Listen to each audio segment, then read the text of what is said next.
Derrière la montagne habitent également des gens. Sois humble, tu n'as rien inventé ou pensé qui n'ait déjà été pensé ou inventé par d'autres.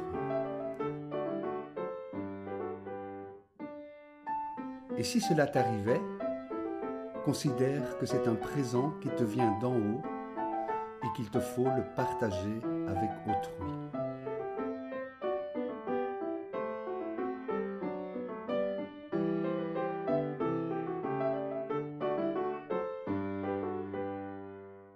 Bonjour à tous. Nous voici donc à l'épilogue de cette série de vidéos consacrée à une proposition de résolution de la conjecture de Goldbach. Nous allons aujourd'hui parachever le raisonnement en démontrant que la formule générale donnée fin de l'épisode 2 reste valable quelle que soit la grandeur du nombre pair considéré, donc jusque l'infini, et en corollaire que le nombre de solutions, donc de cas avérés de la conjecture, augmente globalement à mesure que D croît. J'aimerais également revenir sur ce qui a été proposé précédemment de façon un peu plus strictement mathématique, sans chaussettes. Mais afin de garder notre coda dans des proportions raisonnables, nous vous le proposons dans un épisode annexe intitulé « Mécanisme, interaction et démarche ». J'y évoquerai également les quelques très rares cas que peut-être certains d'entre vous ont relevés, où le nombre de cas avérés est un rien inférieur au nombre minimum prévu en appliquant la formule. Je ne l'avais pas mentionné précédemment pour ne pas encore compliquer les choses, et aussi parce que ces quelques exceptions ne remettent pas en cause ni les principes ni les conclusions de la démonstration. Mais pour l'instant, concentrons-nous sur la validité jusqu'à l'infini de la formule. On se souvient que Q représente une proportion, la proportion du nombre minimum de couples de premiers qu'on trouvera au sein de l'ensemble de tous les couples d'impairs dont la somme vaut un nombre pair quelconque D. Cette proportion Q est tributaire d'un P indice N que nous voyons ici et qui représente le plus grand premier dont le carré soit inférieur ou éventuellement égal à D-3. Donc, exemple, si D égale 62, P indice N vaut 7, puisque 7 au carré vaut 49, alors que le prochain premier, 11 au carré, vaut 121. Si D égale 872, on trouve un P indice N égal à 29, puisque 29 au carré vaut 841, et si D égale 976, on trouve un P indice N égal à 31, puisque 31 au carré vaut 961. Cette proportion s'applique au nombre total de couples d'impairs dont la somme vaut D. Alors, ce nombre pour D de couples d'impairs vaut D sur 4, à une unité près. Évidemment, cette unité n'a pas d'incidence sur le calcul, donc on se contentera de D sur 4. Cet ensemble S surmonté d'une barre comme une sorte de moins représente le nombre minimum de solutions, donc de cas avérés de la conjecture. Et donc, si nous appliquons la formule à un de nos exemples précédents, à 872, on calcule le nombre de couples d'impairs dont la somme vaut 872, c'est-à-dire 872 divisé par 4, 218. On calcule la proportion Q en fonction de P indice N égale 29, ce qui donne, je l'ai calculé pour vous, un peu plus de 6,6%, soit environ un quinzième. Et donc, le nombre pour 872 minimum de solutions sera supérieur à 1 quinzième de 218, c'est-à-dire environ 14,5. Si nous appliquons le même principe pour 976, le nombre de couples d'impairs sera de 244, la proportion calculée cette fois en fonction de P indice N égale 31 vaudra environ 6,2%, un petit peu plus, donc environ 1 seizième. Et donc le nombre pour 976 minimum de solutions sera supérieur à 1 seizième de 244, c'est-à-dire supérieur à 15,2. Alors attention, on se rappelle que ces deux nombres sont des nombres minimums de solutions. De mémoire, le nombre effectif est de 18 pour 872 et de 19 pour 976. Alors on constate évidemment que si la proportion est plus faible pour 976 que pour 872, en revanche, le nombre de couples d'impairs est beaucoup plus important. Et la conjonction des deux fait que le minimum de solution pour 976 est supérieur au minimum de solution pour 872. C'est comparable à l'exemple suivant, 29% est inférieur à 31%, mais 100 est supérieur à 90, et dans ce cas précis, la proportion la plus faible appliquée au nombre le plus grand reste supérieure à la proportion la plus forte appliquée au nombre le plus petit. Les P indice n constituent donc des bornes, délimitant des zones, et quand on passe d'une zone à la zone suivante, la diminution de proportion est toujours plus que compensée par l'augmentation du nombre de couples d'impairs. Attention, comme déjà dit précédemment, cette augmentation n'est pas linéaire, car elle dépend de la distance entre les bornes, des propriétés de divisibilité des deux nombres considérés et de leur positionnement par rapport aux bornes. Mais partant d'une zone A et progressant de zone en zone, à la B, à la C, à la D, il arrivera un moment où le nombre de solutions pour n'importe quel nombre de cette zone à laquelle on est arrivé sera supérieur au nombre de solutions pour n'importe quel nombre de la zone de laquelle on est parti. Et quand on repart de cette nouvelle zone à laquelle on est arrivé, le même processus se répétera bien évidemment. On peut le démontrer de façon classique et arriver à la conclusion que pour deux nombres situés dans deux zones contiguës, qui possèdent les mêmes diviseurs jusque P indice n plus 1, et qui sont à des distances similaires des deux bornes des deux zones, et si les deux zones sont caractérisées par des nombres premiers distants de 2, l'accroissement du nombre de cas avérés de la conjecture pour D' par rapport à D sera d'environ Q fois P indice n sur 2. Q et P indice n étant les paramètres liés à D. Mais cette démonstration est ennuyeuse et je vous propose une autre voie à la fois plus parlante et plus expéditive. Nous allons appliquer le principe du calcul de la proportion Q, mais cette fois avec tous les impairs. C'est-à-dire qu'en partant de P indice n, avec l'impair suivant P indice n-2, puis P indice n-4, etc., avec toujours le numérateur qui est le dénominateur -2. Alors on constate évidemment que cette proportion que nous appelons QI comme impair se simplifie, le 3 avec le 3, le 5 avec le 5, le 7 avec le 7, le Pn-2 avec le Pn-2, etc. Et donc en définitive il reste 1 sur P indice n. Quand nous comparons les deux, Q et QI, on constate que, évidemment, jusque P indice n égale 7, ces deux proportions sont exactement les mêmes. Mais quand on arrive à P indice n égale 11, en fait, Q devient plus important que QI, de 9 septièmes. Quand nous arrivons à P indice n égale 17, Q devient encore plus important que QI, de 15 treizièmes.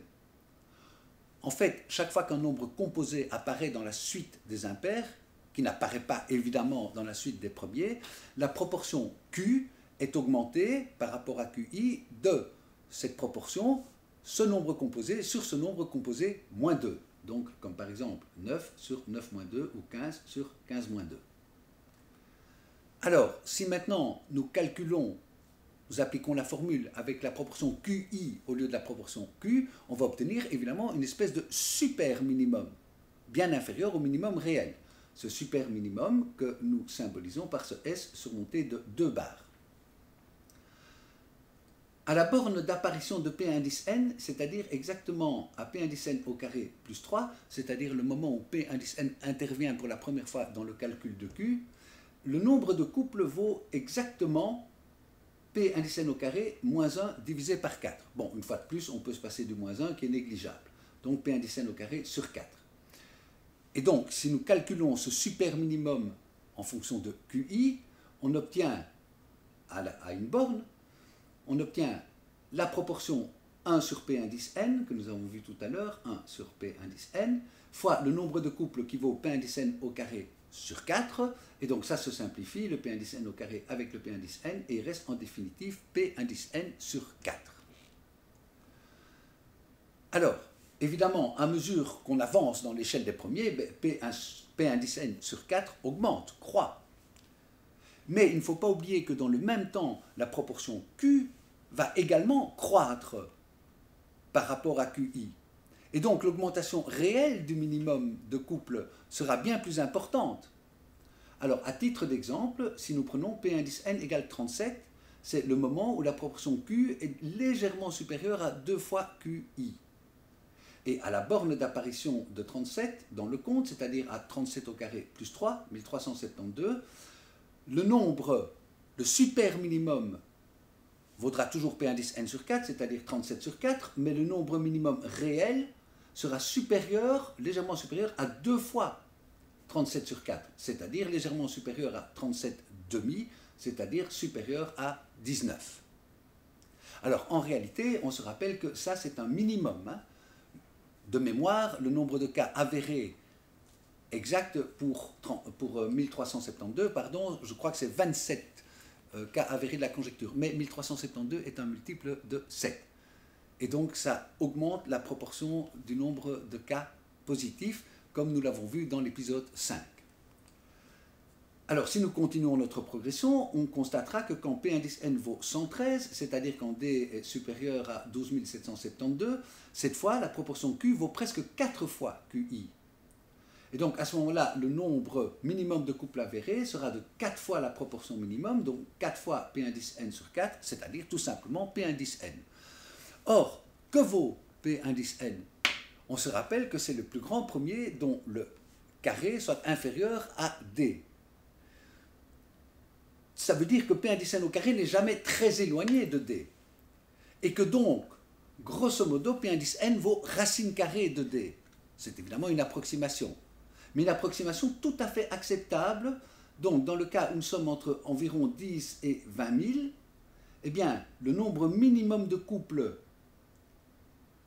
est égal à P indice n, approximativement, est égal à plus ou moins racine carrée de D, est une approximation tout à fait valable.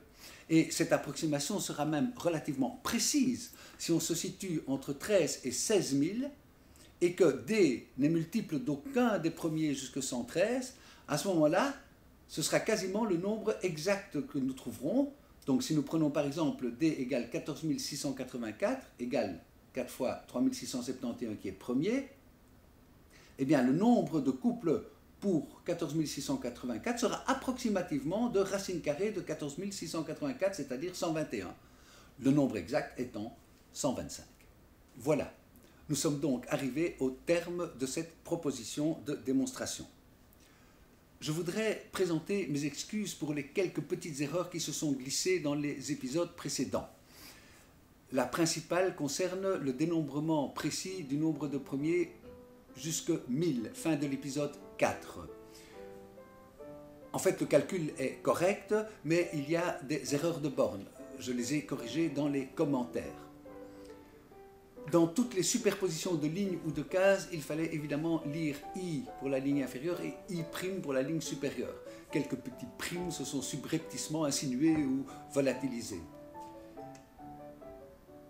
Une autre erreur provient de ce que, au début de mon étude, j'avais symbolisé le nombre pair par 2A. Et dans l'adaptation de certains tableaux à la nouvelle dénomination par D, j'ai été parfois inattentif dans la transposition de ces anciens tableaux aux nouveaux. Cela aussi a été corrigé dans les commentaires de la vidéo 4. En fait, j'ai longuement cherché une relation entre la conjecture de Goldbach et le grand théorème de Fermat. Et je pense que cette relation existe.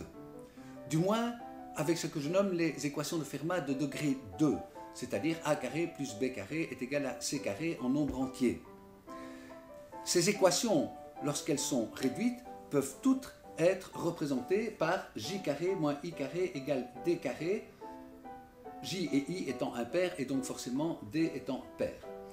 Et en fait, pour qu'elle soit juste, cette équation implique des relations entre J, I et D qui pourraient conduire peut-être à une résolution de la conjecture de Goldbach. Je n'ai pas encore trouvé les moyens de résoudre la conjecture par cette voie, mais je ne désespère pas d'y arriver. Les conseils de Schumann en exergue de chaque épisode, les pots de peinture et les chaussettes et la musique de Bach auront peut-être surpris, voire agacé certains d'entre vous. Mais pour moi, ils font partie inhérente de la démarche qui a conduit à ces publications. Je serais extrêmement surpris d'être le premier à faire cette proposition de résolution. Cela me paraît totalement improbable, pour ne pas dire impossible. Je suis persuadé que depuis 1742, de nombreux autres doivent avoir suivi des raisonnements identiques ou similaires, voire totalement différents, démontrant que la conjecture était avérée, bien que je n'en ai pas trouvé trace. Mais il faut dire que je n'ai pas beaucoup cherché non plus. L'essentiel pour moi étant de partager le fruit de mes recherches. Ça, c'est pour Schumann.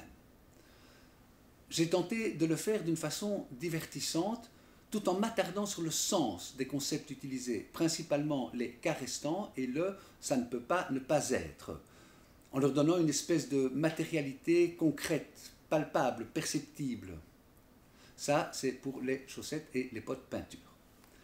Enfin, concernant Bach, nous avions évoqué, outre l'étrange coïncidence de nom et de date, le principe de cohérence inhérent à son œuvre, cohérence entre la matière, ses développements et les outils utilisés. La matière de la conjecture de Goldbach étant les nombres premiers, dont une des principales caractéristiques est d'être essentiellement définis par ce qu'ils ne sont pas, il m'est rapidement apparu évident que la démonstration devrait s'appuyer sur ce principe, être en cohérence avec leur nature intrinsèque, et donc aboutir à démontrer non que la chose est, mais plutôt qu'elle ne peut pas ne pas être. Il me reste à vous remercier pour l'intérêt que vous avez porté à ces variations Goldbach, en souhaitant vous retrouver d'ici quelque temps peut-être pour de nouvelles aventures musicales ou mathématiques.